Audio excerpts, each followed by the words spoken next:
La civilización griega nace a las orillas del mar Jónico y del mar Egeo, en la península de los Balcanes. Esta era una zona montañosa, con escasas tierras cultivables, costas recortadas y numerosas islas. Este marco geográfico no favorecía la formación de un imperio con una capital centralizada como era el caso de Egipto o de Mesopotamia. Todo lo contrario, favoreció la formación de una civilización organizada en ciudades independientes unas de las otras, las llamadas polis. Al mismo tiempo, este contexto geográfico y un clima mediterráneo también favoreció la formación de una civilización cercana al mar, con grandes marineros y grandes comerciantes que fundaron ciudades por todo el mar Mediterráneo, buscando nuevos productos y nuevas tierras.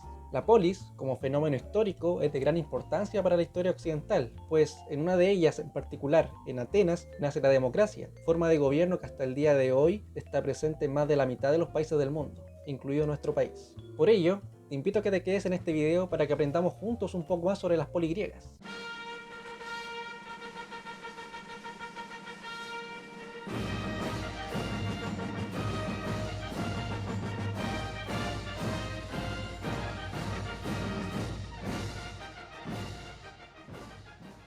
El objetivo de esta sesión será conocer las principales características de las polis, en particular su origen y su distribución urbana. El temario de este video es el siguiente: ¿qué son las polis? ¿Cómo era su organización urbana? ¿Cuál era su economía? ¿Cuál fue su origen y los factores que propiciaron su aparición? Y finalmente, las diferencias y las similitudes que tenían las polis. En primer lugar, la gran pregunta que surge en este video es ¿qué son las polis? Las polis fueron un tipo de ciudad de la antigua Grecia cuya principal característica es la siguiente: eran independientes y soberanas unas de las otras. Es decir, la polis de Esparta, por ejemplo, no tenía poder sobre la polis de Atenas, y viceversa. Para los griegos, vivir en la polis era el marco ideal para el desarrollo de una vida civilizada. Por lo mismo, el peor castigo que podía recibir un griego, aparte de la pena de muerte, era ser expulsado de la polis. De hecho, en la polis de Atenas, el castigo para aquellas personas que atentaran contra su sistema democrático era justamente el ostracismo o destierro. Cada polis, en general, estaba conformada por la siguiente estructura: ciudad alta, ciudad baja y tierras cultivables. La ciudad alta, también llamada Acrópolis, era justamente la parte más alta de la ciudad, por lo general amurallada, y que concentraba en su interior los principales edificios religiosos y los principales edificios administrativos, la sede de gobierno. En mi opinión, la Acrópolis es de los sitios más grandiosos de Grecia, si no el más grandioso. La Acrópolis de Atenas es un bastión de arte y cultura digno de los propios dioses. Dentro de esta ciudadela encontrarás importantes edificios sagrados y algunas de las obras de arte más magníficas de toda Grecia. Bajando desde la Acrópolis llegamos hasta la ciudad baja, también llamada Asti, donde vivía gran parte de la población. Allí encontramos diferentes espacios. El primero de ellos es el Ágora, o la plaza pública. Allí los ciudadanos se reunían a discutir sus ideas y a ejercer la democracia.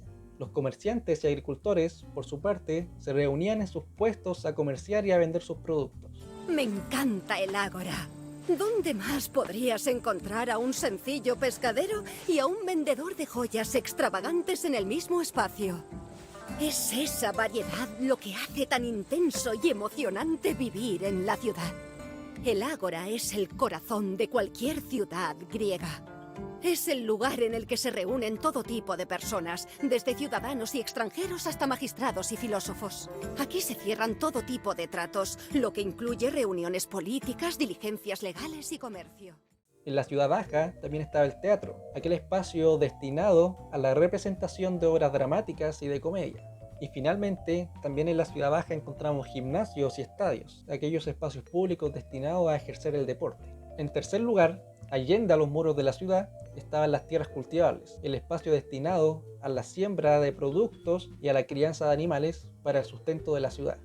La economía de las ciudades-estado de la antigua Grecia era autárquica. ¿Qué quiere decir esto? Quiere decir que las polis producían lo necesario para sobrevivir y para no depender de los productos de otras polis. Asimismo, y como comenté hace un momento, la importancia del comercio marítimo, dada la complejidad territorial de la península de los Balcanes, propició que los griegos se convirtieran en grandes navegantes y constructores de barcos. Y si bien la economía de las polis era autárquica, también hubo un pequeño espacio para el comercio exterior, y esta flota marítima mercante fue vital para comercializar los productos entre las distintas polis y entre las distintas civilizaciones que la rodeaban.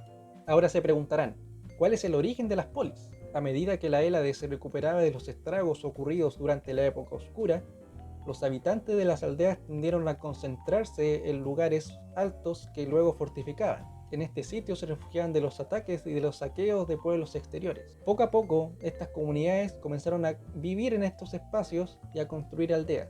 Una serie de factores determinaron que estas personas se mantuvieran en estos espacios: el cinecismo, la guerra, el comercio exterior y la colonización. El cinecismo fue el proceso de unificación territorial y política de las tribus y aldeas que vivían en la antigua Grecia, y esto ocurre a mediados del siglo VII a.C. De hecho, las principales polis de Grecia como Atenas o Esparta surgen a partir de este cinecismo. Atenas, por ejemplo, surge de la fusión de las 4 tribus que habitaban la región del Ática: Geleontes, Opletes, Agadeis y Agiqueis. En el caso de Esparta, el cinecismo ocurrió entre las tribus de Pitana, Limnas y Sinosura. El segundo factor es la guerra. El desarrollo de murallas y de fortificaciones como construcción urbana característica de esta época está asociada al desarrollo de diversos conflictos territoriales ocurridos durante el siglo VII a.C. en la antigua Grecia. Tenemos el caso de la guerra lelantina entre Éuba, Calcis y Eretria, la guerra entre Corinto y Mégara, la primera guerra sagrada entre Delfos y Crisia y sus respectivos aliados, la expansión territorial de Tesalia y sus guerras contra Beocia, y también las guerras de expansión que atenienses y espartanos llevaron a cabo en sus respectivas regiones. Todos estos conflictos propiciaron que la población en general, la más afectada por estas guerras, se moviera a lugares más seguros y construyeran estructuras defensivas. El tercer factor es el comercio exterior. Este factor, sumado a una economía autárquica, permitió que las polis pudieran desarrollarse y sobrevivir sin mayores problemas, evitando que en el proceso se unieran y formaran un imperio, como en el caso de Egipto o de Mesopotamia. Finalmente, el cuarto factor es la colonización. Desde el periodo comprendido entre los años 750 y 550 a.C., los griegos iniciaron un proceso de colonización que se extendió por el mar Mediterráneo y por el mar Negro. Por factores agrícolas, sociales, comerciales y estratégicos, surgieron ciudades como Sicilia, Córcega, Masalia, Nicea, Emporio, Naucratis, Miletos y muchas otras. La lejanía de muchas de estas polis posibilitó su desarrollo de manera independiente. El último tema de esta sesión es analizar las similitudes y las diferencias que existían entre las polis de la antigua Grecia. Si bien comenté que las polis tenían como principal característica la independencia y la soberanía una de las otras, también hubo elementos que las unían. Todas las polis, por igual, tenían un sistema de creencias común, una mitología similar y un sentido del origen que los unía.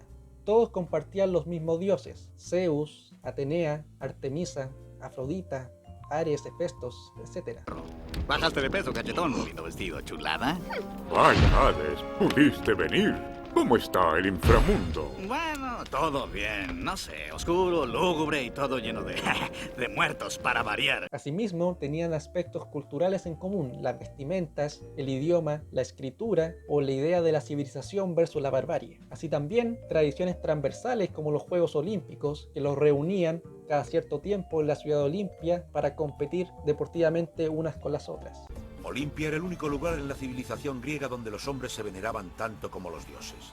Cada 4 años, miles de personas provenientes de todos los rincones de la civilización griega se reunían en Olimpia para competir y observar el espectáculo más grande del mundo.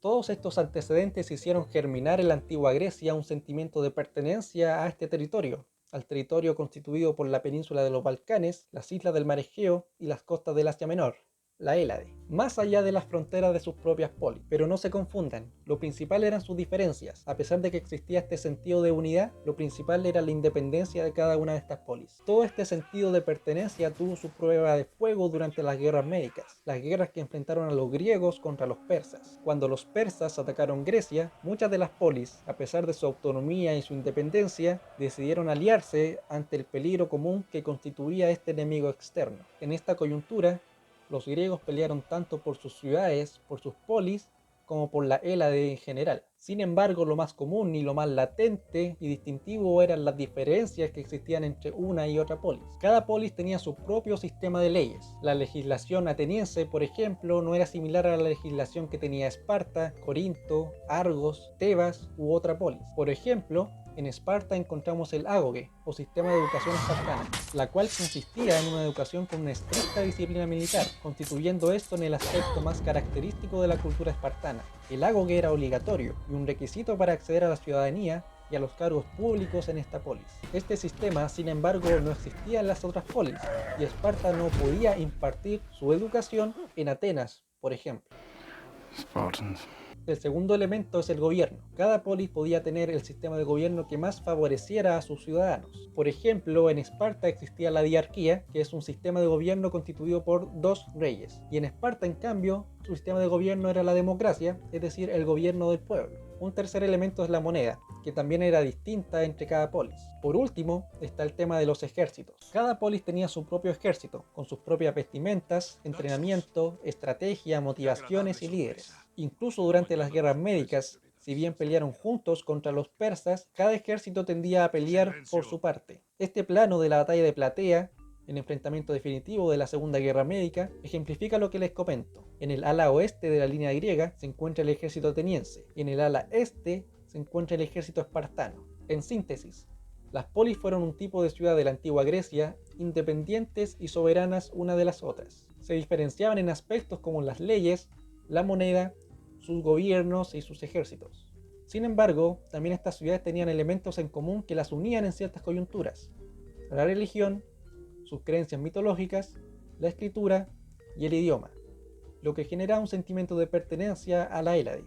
Estas ciudades tenían una estructura urbana que no se diferenciaba mucho una de las otras. Estaban divididas a grandes rasgos en 3 partes: la Acrópolis, la ciudad baja y las tierras cultivables. Finalmente, los aspectos que propiciaron la aparición de las polis fueron 4. El cinecismo, es decir, el proceso de unificación de las tribus griegas; las guerras, que propiciaron la concentración de las personas en lugares seguros y la construcción de murallas; y finalmente el comercio y la colonización, que permitió la expansión del modelo de las polis por todo el mar Mediterráneo y el mar Negro. Espero que a través de este video haya quedado un poco claro qué son las polis, cómo era su distribución urbana, cuáles eran sus similitudes y diferencias, cuál fue su origen y los factores que propiciaron su aparición, y cómo era su economía. Nos vemos en un próximo video. Adiós.